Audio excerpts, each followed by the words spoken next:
Friends, आज की video start करेंगे टाइप नंबर 5 से, जिसमें हमने प्रतिशत वृद्धि और कमी पर आधारित इम्पोर्टेड क्वेश्चनों को चुना है। तो आज की वीडियो के इम्पोर्टेड क्वेश्चन और ये सभी क्वेश्चन परसेंटेज टॉपिक से चल रहे हैं।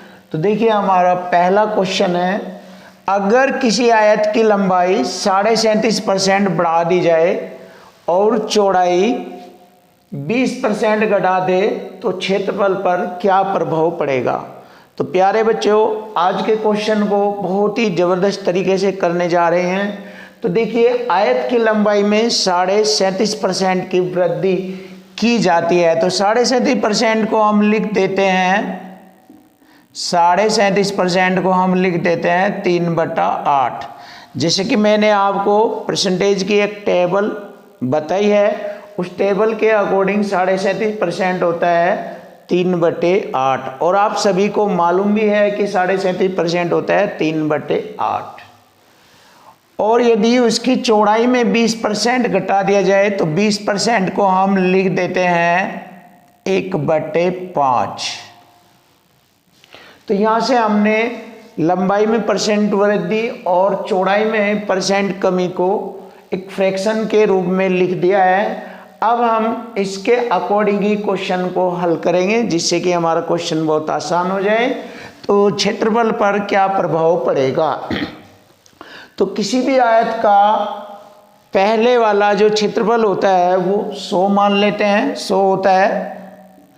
अब उसकी लंबाई में यदि हम 37.5% वृद्धि करते हैं तो यहाँ से हम इसको वृद्धि के अकॉर्डिंग हल करेंगे।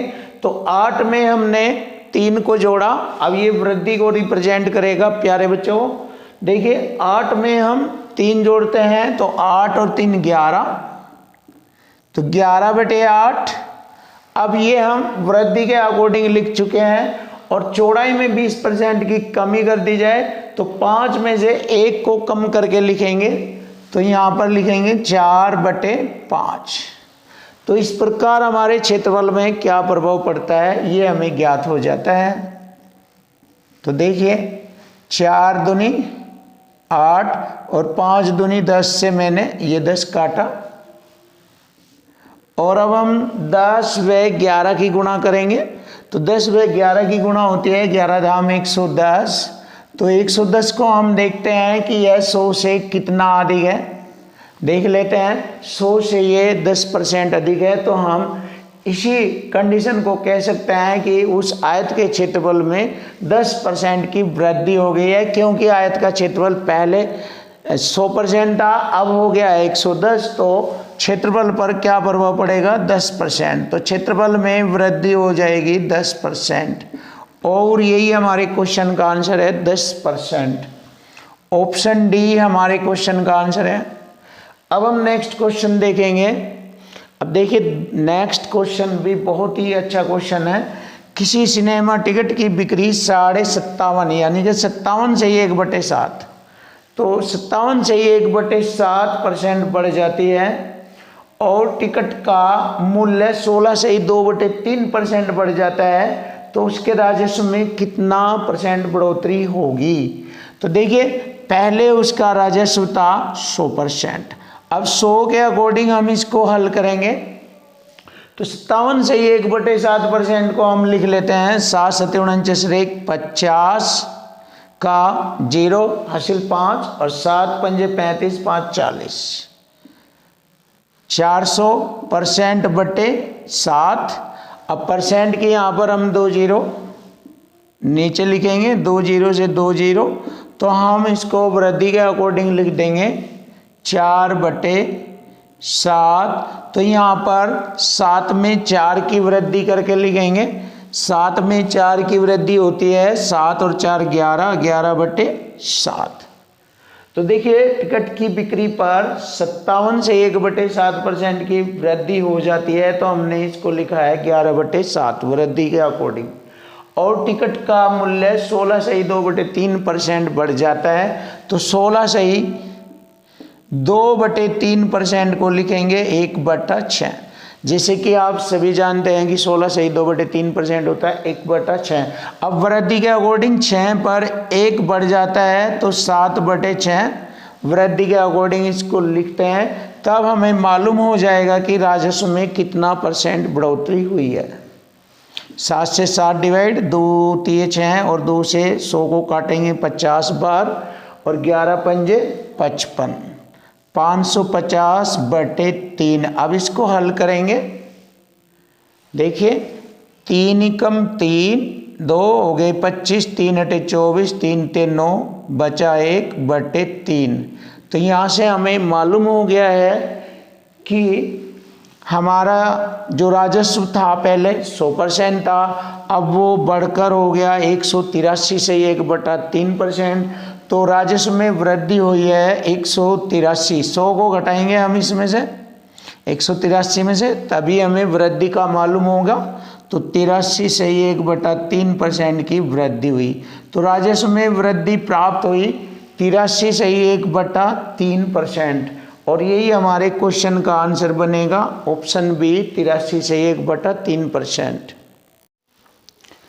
क्वेश्चन नंबर 3, यदि किसी वर्ग की भुजा 40% बढ़ा दी जाए तो उसके क्षेत्रफल पर क्या प्रभाव पड़ेगा। जैसे कि हम जानते हैं एक वर्ग जिसकी चारों भुजाएं समान होती है, यदि उसकी एक भुजा बढ़ा दी जाए तो उसकी दूसरी भुजा भी उतनी होती है। तो उसको 2 बार लिख लेते हैं। यदि वर्ग की भुजा 40% बढ़ा दी जाती है तो लंबाई वाली भुजा भी 40% बढ़ेगी और चौड़ाई वाली भुजा भी 40% बढ़ेगी, तभी वर्ग का क्षेत्रफल बढ़ेगा। तो उसके क्षेत्रफल पर क्या प्रभाव पड़ेगा ये हमें ज्ञात करना है। जैसे कि हम जानते हैं किसी वर्ग का क्षेत्रफल 100 था, अब उसकी लंबाई और चौड़ाई में 40% की वृद्धि कर दी जाए तो क्षेत्रफल पर प्रभाव पड़ेगा। तो देखिए 40% को हम लिख लेते हैं 2/5। तो 40% को हम लिख लेते हैं 2/5। तो 5 में 2 की वृद्धि होने के बाद इसको लिखा जाएगा 7/5। तो ये लंबाई के अकॉर्डिंग लिखा गया 7/5। अब चौड़ाई के अकॉर्डिंग लिखेंगे 7/5।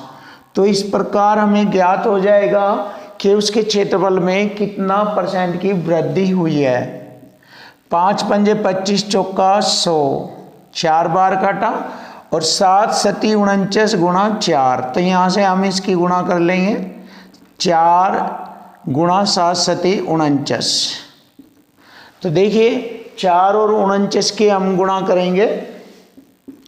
4 नम 36, 3 हासिल 4 चौक 16, 3 19। तो 146%, 196% हो गया है। अब पहले का क्षेत्रफल 100 था, अब क्षेत्रफल बढ़कर 196% हो गया है। तो 100 से यह कितना बढ़ा है 96%। तो यही क्षेत्रफल में वृद्धि को दर्शाता है। तो वर्ग के क्षेत्रफल में % वृद्धि हुई 96%। और यही हमारे क्वेश्चन का आंसर बनेगा ऑप्शन सी, 96%। तो प्यारे बच्चों, बहुत ही अच्छे अच्छे क्वेश्चन आपके सामने कराए जा रहे हैं। तो नेक्स्ट क्वेश्चन भी आप देखिए। क्वेश्चन नंबर 4 बहुत ही सुपर, बहुत ही अच्छा क्वेश्चन है। तो देखिए ए का वेतन बी के वेतन से 33 से 1/3% कम है। तो यहाँ पर हम लिख लेंगे 33 से 1/3% को लिख लेते हैं 1/3। तो 1/3 होता है ये 33 से 1/3% फ्रैक्शन के अकॉर्डिंग। तो अब हम यहाँ पर लिखेंगे ए का वेतन बी के वेतन से इतना % कम है। तो यहाँ पर लिखेंगे 3 से ये 1 कम है। जब 3 से ये 1 कम है तो लिखेंगे ए का वेतन 2 और बी का वेतन 3, क्योंकि 3 पर 1 की कमी हुई है तो 2 रह गया और बटे यहाँ पर 3। तो ए का वेतन 2, बी का वेतन 3। तदनुसार बी का वेतन ए के वेतन से कितने % ज़्यादा है। देखिए बी का वेतन ए के वेतन से, ए का वेतन 2 है, 2 से यह 1 ज़्यादा है और % में 1/2 होता है 50%।